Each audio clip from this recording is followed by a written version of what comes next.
आप सिंगापुर घूम सकते हो 3 दिनों के लिए मेरी तरह अराउंड 7,000 रुपये में सिर्फ। मतलब कि कितना सही है यार, पूरा का पूरा सिंगापुर आप घूम लिए 7,000 रुपये में। कहते हैं लोग महंगी कंट्री है, लेकिन देख लो भैया थाईलैंड से भी सस्ते में आपको बता दिया कैसे घूम सकते हो।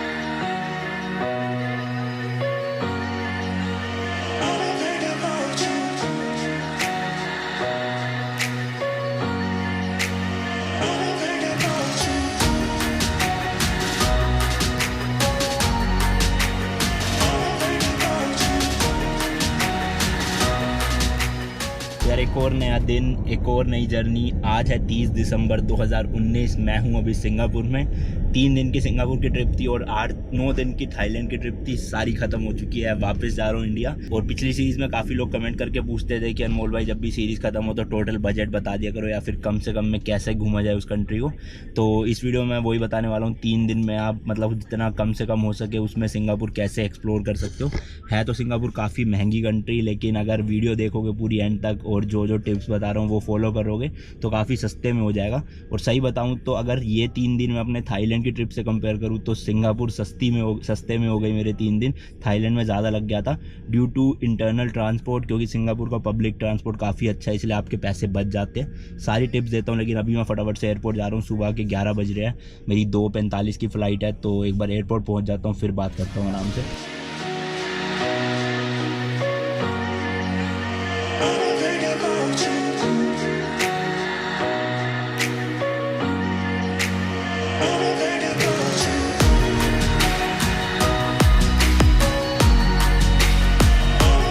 वैसे तो मेरी जो फ़्लाइट है वो T4 से है, टर्मिनल 4 से, लेकिन मैं टर्मिनल 2 आया हूँ पहले और यहाँ तक मैं ग्रैब कैब करके आया हूँ। पब्लिक ट्रांसपोर्ट से भी आ सकता है, लेकिन टाइम बचाने के लिए इसमें मैंने टैक्सी कर ली। मेरे 16 सिंगापुर डॉलर लगे, अराउंड 800 रुपये के आसपास लगा लो। तो टर्मिनल 2 पे मैं इसलिए आया हूँ क्योंकि फर्स्ट वीडियो में आपने देखा होगा मैंने यहाँ पे एक ईजी लिंक पास लिया था, जो ट्रैवल कार्ड था, अनलिमिटेड पास था 3 दिन के लिए, बस मेट्रो जिसमें भी मैं जा सकता था। उसके लिए मैंने पे करे थे 30 सिंगापुर डॉलर, लेकिन उसकी एक्चुअल प्राइस था $20। $10 सिक्योरिटी रखवाते हैं वो, जो रिफ़ंड मिल जाता है आपको। तो वो इसी टर्मिनल पे उनका ऑफिस जहाँ पे वो रिफ़ंड मिलेगा वो रहा मेरे सामने। तो इसलिए मैं वो रिफ़ंड करवाने आया, वरना भाई $10 वेस्ट करने नहीं थे। और फिर यहाँ से फ्री शटल बस लेके T4 जाऊँ।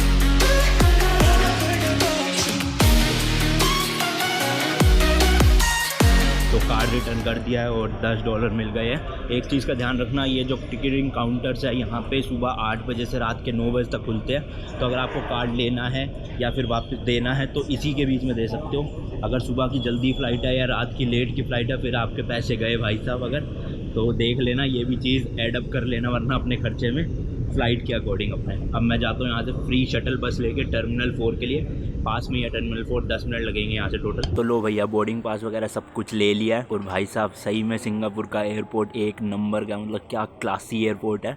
इतनी चीज़ें ऐसी थी जो मैंने पहली बार खुद देखी, तो मैं रिकॉर्ड ही नहीं कर पाया उसके लिए आपके लिए। तो अगली बार कभी आऊँगा तो पूरा एयरपोर्ट का टूर ज़रूर दूंगा। तो कुछ चीज़ें बताता हूँ क्या क्या लगती है। सबसे पहले तो बोर्डिंग पास के लिए तो काउंटर्स में कोई बंदा ही नहीं बैठा था, ठीक है। मतलब आपको सिर्फ जो बोर्डिंग पास प्रिंट करना है वो मशीन से ही करना है और कोई ऑप्शन नहीं था। चलो ये तो नॉर्मल है, ठीक है, हो जाता है। उसके बाद आता है मेन इमिग्रेशन। भाई साहब इमिग्रेशन भी ऑटोमेटिक, मतलब कोई बंदा नहीं बैठा हुआ वहाँ पे, मशीनें ही रखी हुई है इमिग्रेशन के लिए भी। अपना इमिग्रेशन में बोर्डिंग पास स्कैन करो खुद मशीन में, फिर अपना पासपोर्ट इंसर्ट करो, अपना थंब प्रिंट लगाओ राइट हैंड का और चले जाओ, ख़त्म। कोई क्वेश्चन नहीं, कोई कुछ नहीं। क्वेश्चन कहाँ से होंगे जब कोई बंदा ही नहीं था। तो बड़ा सही चीज़ है। ऊपर से फिर सिक्योरिटी चेक भी इतनी ज़्यादा ऑटोमेटिक, कुछ चेकिंग नहीं हुई, बस एक मशीन में से आर पार हो जाओ, काम खत्म। और बैग में से भी लैपटॉप वगैरह अलग से निकालने की ज़रूरत नहीं है, कैमरा लैपटॉप बस अपना बैग के अंदर ही रखे रहने। तो वो स्कैनर इतना अच्छा है कि वो सब स्कैन कर लेगा। भाई अलग ही एयरपोर्ट है ये तो। अच्छा हाँ, एक चीज़ बता दूँ कि मेरी यहाँ से जो फ़्लाइट है सिंगापुर से वो है पहले मलेशिया की, फिर वहाँ 3 घंटे का ले ओवर है, और फिर मलेशिया से है इंडिया की। तो 2 बोर्डिंग पास इसलिए मुझे मिले हैं। तो पहले मैं यहाँ से मलेशिया जा रहा हूँ, फिर वहाँ पर 3 घंटे टाइम पास करना है एयरपोर्ट पे, और फिर जाके मेरी इंडिया की फ़्लाइट है और वो लैंड करेगी इंडिया पे 10 बजे रात को। यहाँ पे फ़िलहाल हो रही है 1 दोपहर के, 2:45 की फ़्लाइट है, मैंने बता ही दिया। लेकिन मेन टॉपिक पे आते हैं कि मेरा खर्चा कितना हुआ इन 3 दिनों में सिंगापुर में, और आप कम से कम पैसों में कैसे सिंगापुर की ट्रिप कर सकते हो। तो भाई सबसे पहले बात करते हैं फ़्लाइट की। इंडिया से आपको सिंगापुर की जो राउंड ट्रिप है वो आराम से 14 से 15 हज़ार में मिल जाती है। डिपेंड करता है आप कब बुक करवा रहे हो और कौन से मंथ के लिए करवा रहे हो। मैंने अपने केस में थाईलैंड से ली थी, क्योंकि पहले मैं थाईलैंड गया था 8 दिनों के लिए। तो आप थाईलैंड भी कवर कर सकते हो, मलेशिया भी कवर कर सकते हो और साथ साथ सिंगापुर भी कर सकते हो। तो मेरे को थाईलैंड से 3,000 की टिकट पड़ी थी। तो आप इंडिया से डायरेक्ट आओगे तो सीधा मिल जाएगी यार 15,000 में आराम से। नहीं तो आप सिंगापुर के साथ साथ मलेशिया थाईलैंड भी घूम लो, अपना मस्त है बिल्कुल। लेकिन हाँ, आपकी जो भी फ्लाइट होगी एक बार चेक कर लेना, खाली कैबिन बैगेज अलाउड है या फिर चेक इन बैगेज भी है। कई बाद में आपको डबल पैसे फिर बैग के लिए भी देने पड़ जाए, तो पहले से ये अच्छे तरह से देख लेना। इसके बाद बारी आती है वीज़ा की। तो वीज़ा आप इंडिया से लेकर आ सकते हो। पूरा प्रोसेस मैंने ऊपर कार्ड में लिंक दे रखा है वीडियो का, वो जाके देखो, पूरा प्रोसेस समझा रखा है। आसान है, 2100 कुछ रुपए खर्चा आता है वीज़ा का। तो मस्त अपना वीज़ा लो, मेरे ख्याल से 1 हफ्ते के अंदर अंदर आ गया था। वो वीडियो देख लो, आपको सारी डिटेल्स वीज़ा के बारे में मिल जाएगी। इसके बाद आते हैं करेंसी पे। करेंसी यहाँ की है सिंगापुर डॉलर्स। ऑफिशियल जो रेट चल रहा है वो अराउंड 1 सिंगापुर डॉलर में है 52 रुपीज़ 5 पैसे। तो अपने एक्सपीरियंस से बताऊँ, ATM एयरपोर्ट पे यूज़ मत करना। जितना आप अमाउंट निकालोगे उसके अलावा आपके 500-600 रुपये एक्स्ट्रा कटेंगे। जैसे कि मैंने निकाले थे 200 सिंगापुर डॉलर और मेरे कटे थे 11,000 रुपये के आसपास। तो बहुत गंदा रेट मिला था। मतलब 1 सिंगापुर डॉलर मुझे पड़ा था यहाँ पे 55 रुपीज़ 50 पैसे का, बहुत महंगा था। तो क्या करोगे आप इंडिया से कैरी करो सिंगापुर डॉलर्स, 50 सिंगापुर डॉलर्स ले आओ इंडिया से अपना, और बाकी कैरी करो US डॉलर्स, क्योंकि इंडिया से भी रेट गंदा मिलेगा। लेकिन अगर आप US डॉलर लाओगे, मेरे पास जैसे $100 का एक नोट था US डॉलर का, तो यहाँ पे आके मैंने चेंज कराया, मुझे कन्वर्जन रेट बहुत बढ़िया मिला। मुझे अराउंड मिला कितना 53 रुपीज़ का शायद, मतलब 1 सिंगापुर डॉलर।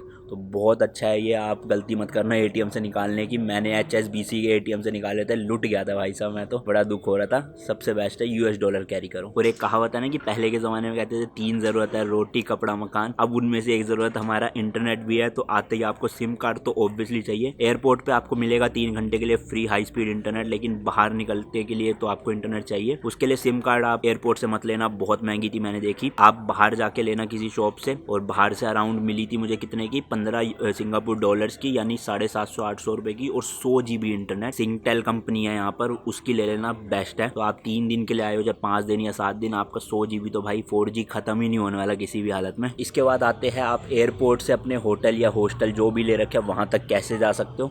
सबसे बेस्ट है यहाँ का, अगर आप पैसे बचाना चाहते हो तो पब्लिक ट्रांसपोर्ट यूज़ करो। सिंगापुर का पब्लिक ट्रांसपोर्ट एक नंबर का है। मेट्रोज जिन्हें कहते हैं MRT, या फिर बसेस जो है पूरे सिंगापुर के कोने कोने तक चलती है और हर 5-5 2-2 मिनट में चलती रहती है। तो बेस्ट है यार। मतलब टैक्सी में ना यहाँ पे चलती है ग्रैब करके, जैसे अपनी ओला उबर चलती है ना, यहाँ पे है ग्रैब। तो ग्रैब टैक्सी में तो बहुत पैसे लग जाते हैं भाई साहब। तो अगर आप 3-4 जने हो तब आपको टैक्सी सही बैठेगी, वरना अकेले हो तो कभी मत लेना टैक्सी। मैंने पूरा ट्रैवल करा है सारा का सारा सिंगापुर बसेस एंड मेट्रो में। तो मेट्रो लेने के लिए आपको टर्मिनल 2 पे जाना पड़ेगा। आपकी फ़्लाइट शायद से टर्मिनल 4 पे लैंड करेगी, जैसे मेरी भी करी थी। तो टर्मिनल 4 से टर्मिनल 2 तक की फ्री शटल बस चलती है एयरपोर्ट से एयरपोर्ट तक ही। तो आप वो लेकर टर्मिनल 2 पे जाओ और बेसमेंट में चले जाना। वहाँ पर आपको मिलेगा MRT, यानी कि यहाँ की मेट्रो। तो वहीं पर टिकट काउंटर है, आप टिकट्स भी ले सकते हो। मेरे ख्याल $1.5-2 की पड़ती है टिकट, इंडियन करेंसी में 100-110 रुपये। लेकिन सबसे बेस्ट अगर आप 3 दिन के लिए घूमने आए हो ना मेरी तरह, तो आप एक पास ले सकते हो जिसका नाम है ईजी लिंक पास। तो 3 दिन आप उस कार्ड की मदद से किसी भी बस में चढ़ उतर सकते हो, कितनी भी बार, अनलिमिटेड बार, और किसी भी मेट्रो में चढ़ उतर सकते हो अनलिमिटेड। और ये पड़ता है आपको 3 दिन का 30 सिंगापुर डॉलर्स, जिसमें से $10 आप जब कार्ड वापस करोगे आपको वापस मिल जाएंगे। तो एक तरह से लगाया जाए तो $20 का पड़ता है 3 दिनों के लिए, अराउंड 1100 रुपये हो गया। बेस्ट है, मैंने भी ये लिया था। मतलब आप ना सिंगापुर पर नए हो तो आपको पता नहीं है कौन सी बस कहाँ जाती है, तो आप किसी भी बस में चढ़ सकते हो, किसी भी बस में उतर सकते हो, किसी भी मेट्रो में चढ़ सकते हो, उतर सकते हो। तो बेस्ट है ये अनलिमिटेड वाला ट्रैवल कार्ड। बाकी अगर आप 1-2 दिन के लिए आए हो या 3 दिन से ज़्यादा के लिए आए हो तो टिकट्स खरीद लो, आपकी इच्छा है। मैंने आपको दोनों ऑप्शन बता दिए। इसके बाद आते हैं आइटनरी पे। तो यार सिंगापुर ना इतनी बड़ी कंट्री नहीं है, मैंने 3 दिन में लगभग कर ही लिया 80% कवर। लेकिन अगर आपको 100% कवर करनी है तो मैं कम से कम कहूँगा 5 दिन दे दो, वरना 3 दिन में आप मोर देन इनफ घूम सकते हो काफ़ी अच्छे से। मतलब इतना बड़ा देश नहीं है मैंने जैसे कि बताया। तो लेकर चलते, अगर आप 3 दिन भी रुकोगे तो वही सिम कार्ड ले लो, टूरिस्ट कार्ड ले लो एक 3 दिन वाला ही, तो आपकी जो ट्रिप है वो काफ़ी अच्छे बजट में हो जाएगी, सस्ते में पूरी। इसके बाद बात करते हैं रहने की। तो जैसे कि मैंने आपको बताया सिंगापुर काफ़ी महंगा देश है, तो यहाँ पे रहना भी बहुत महंगा है। लेकिन आप हॉस्टल्स में या होटल्स भी जो है वो अच्छे खासे ढूंढ सकते हो, जैसे कि booking.com, या फिर एक ऐप मैंने आपको बार बार बताई है cashkaro.com।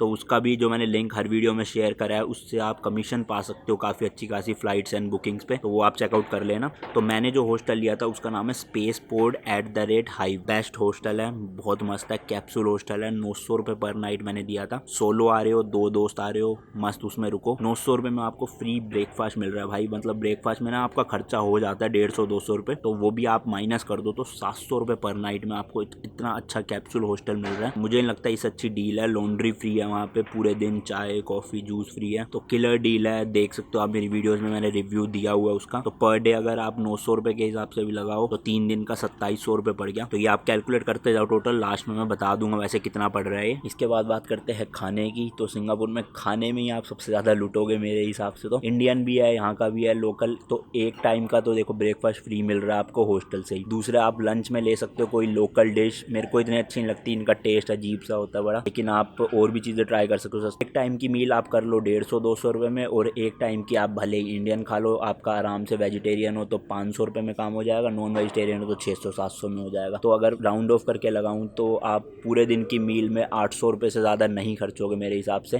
क्योंकि ब्रेकफास्ट तो फ्री है 900 रुपये वाले हॉस्टल में। तो पर डे 800 रुपये खाने में लगाओ तो 3 दिन के हो गए 2400 रुपीज़। इसके बाद बात करते हैं टूरिस्ट अट्रैक्शंस की। तो वो भैया आपकी मर्ज़ी, आप कहाँ कहाँ घूमोगे, कितने कितने की टिकट्स है वो मैंने सारी वीडियोज़ में बताया है। जैसे कि आप जा सकते हो मरलाइन स्टैचू, फ्री ऑफ कॉस्ट है बिल्कुल। इसके अलावा सिंगापुर फ्लायर जा सकते हो, उसकी टिकट है 30 या 33 सिंगापुर डॉलर। या सिंगापुर फ्लायर से अच्छा आप मरीना बे सैंड्स के जो ऑब्जर्वेशन डेक है उस पर जा सकते हो, उसकी टिकट थी 25 Singapore dollar sorry, which is around 1600-1700 रुपये के आसपास। फिर आप जा सकते हो नाइट में मरीना बे का जो कैसीनो है वहाँ पे फ्री एंट्री इंडियंस के लिए, टूरिस्ट के लिए। मतलब मैं नहीं जा पाया वहाँ पे, मेरा मन नहीं था इसलिए नहीं गया मैं। इसके अलावा लिटिल इंडिया जा सकते हो। लिटिल इंडिया जो मैंने हॉस्टल बताया उससे मतलब कि 50-60 कदम की दूरी पे ही है बिल्कुल। इसके अलावा मुस्तफ़ा मार्केट है, सेंटोसा आइलैंड का पूरा टूर कर सकते हो, वहाँ पे यूनिवर्सल स्टूडियो है या और भी ट्रिकाई म्यूजियम वगैरह। इन सब की टिकट्स तो आप पे डिपेंड करती है, आप कहाँ कहाँ जाओगे, आपके साथ बच्चे हैं, आपकी फैमिली है, क्या है वो आपको ही पता होगा। सेंटोसा आइलैंड वाली आप मेरी वीडियो देख लो लास्ट वाली, उसमें सारे प्राइजेस बताए मैंने, किस किस अट्रैक्शन का क्या क्या वहाँ पे एंट्री कॉस्ट है। तो ये सब आप खुद ही कैलकुलेट कर लेना। अब मैं आपको अगर मोटा मोटा बता दूँ, आप सिंगापुर घूम सकते हो 3 दिनों के लिए मेरी तरह अराउंड 7000 रुपये में सिर्फ। मतलब कि कितना सही है यार, पूरा का पूरा सिंगापुर आप घूम लिए 7000 रुपये में। कहते हैं लोग महंगी कंट्री है, लेकिन देख लो भैया थाईलैंड से भी सस्ते में आपको बता दिया कैसे घूम सकते हो। और इसमें अगर मैं वीज़ा और आने जाने की फ़्लाइट टिकट्स भी इंक्लूड कर दूँ तो 24,000 रुपये में आपका पूरा पैकेज बन जाएगा 3-4 दिन का आराम से। बाकी टूरिस्ट अट्रैक्शन तो आपकी ऊपर ही है कि आप कहाँ कहाँ जाओगे। यूनिवर्सल स्टूडियो की तो मेरे ख्याल 50-60 डॉलर की तो टिकट ही है सिंगापुर डॉलर्स की, तो वो तो आप पे डिपेंड करता है। लेकिन 24,000 में आप सिंगापुर से आना जाना, वीज़ा, रहना, खाना, घूमना सब कर सकते हो आराम से बिल्कुल। तो अभी वीडियो एडिट करते करते मैंने ध्यान दिया कि मैंने वहाँ पर व्लॉग की अच्छे से एंडिंग करी नहीं है, तो मैंने सोचा यहाँ पे कर दी जाए। अभी जो ट्रिप है वो 1-1.5 महीना बीत चुका है। कोरोना वायरस भाई अभी जो मेरे से लोग पूछ रहे हैं वो मत पूछो, क्योंकि मैं दिसंबर में गया था, उस वक्त तक कोरोना वायरस का कोई सीन नहीं था वहाँ पे। तो अभी तो मैं मतलब जब फरवरी चल रही है, आप ये वीडियो देख रहे होंगे, मैं इंडिया में ही हूँ, मतलब 2 महीने पहले आ चुका था। और अभी 3-4 दिन बाद ही, आज है शायद से कितनी 18 फरवरी आज, तो 21 फरवरी को मैं निकल रहा हूँ एक नई कंट्री के लिए। तो नीचे कमेंट सेक्शन में बताना कौन सी कंट्री जा रहा हूँ मैं, देखते हैं कितने लोग सही गैस करेंगे। बाकी यार thank you so much, Thailand वाली सीरीज़ में बहुत प्यार दिया, सिंगापुर वाली में भी दिया, काफ़ी ठीक ठाक से चल गई है। दोनों सीरीज़ से मुझे इतनी ज़्यादा एक्सपेक्टेशंस नहीं थी कि चलेगी, लेकिन थाईलैंड की कुछ ज़्यादा ही चल गई। तो थैंक यू यार उसके लिए। अगली सीरीज़ देखते हैं कैसे निकलती है। बाकी आप भी कमेंट सेक्शन में बताओ आप कौन कौन सी कंट्रीज चाहते हो मैं कवर करूँ आने वाले व्लॉग्स में। इसके अलावा काफ़ी लोग पूछते रहते हैं कि भैया आप अभी कहाँ पे हो। तो भैया देखो, ये चीज़ आप पता लगाना चाहते हो ना कि मैं करंट टाइम में कहाँ पर हूँ, तो आप मुझे इंस्टाग्राम पे फॉलो कर लो, डिस्क्रिप्शन में लिंक दे रखा है मैंने, वहाँ पर आपको हाथों हाथ पता चल जाएगा। जैसे मैं 21 तारीख को जाऊँगा तो जिस भी कंट्री जा रहा हूँ आपको उसी वीडियो में पता चल जाएगा, मतलब इंस्टा पे पता चल जाएगा। लेकिन वीडियोज़ आपको वो मार्च या अप्रैल में देखने को मिलेगी, तो इसलिए जाके फॉलो कर लो, ज़रूरी है। बाकी इस वीडियो के लिए इतना ही था। अगर आपको वीडियो पसंद आई तो वीडियो को लाइक शेयर ज़रूर कर देना। नए हो चैनल पे सब्सक्राइब कर लो, नहीं भी करना कोई गल नहीं। बाकी मैं मिलता हूँ आपसे नेक्स्ट वीडियो में। Till then goodbye and as always तीखे रास्तों पे नहीं पड़ना फीका। बाय।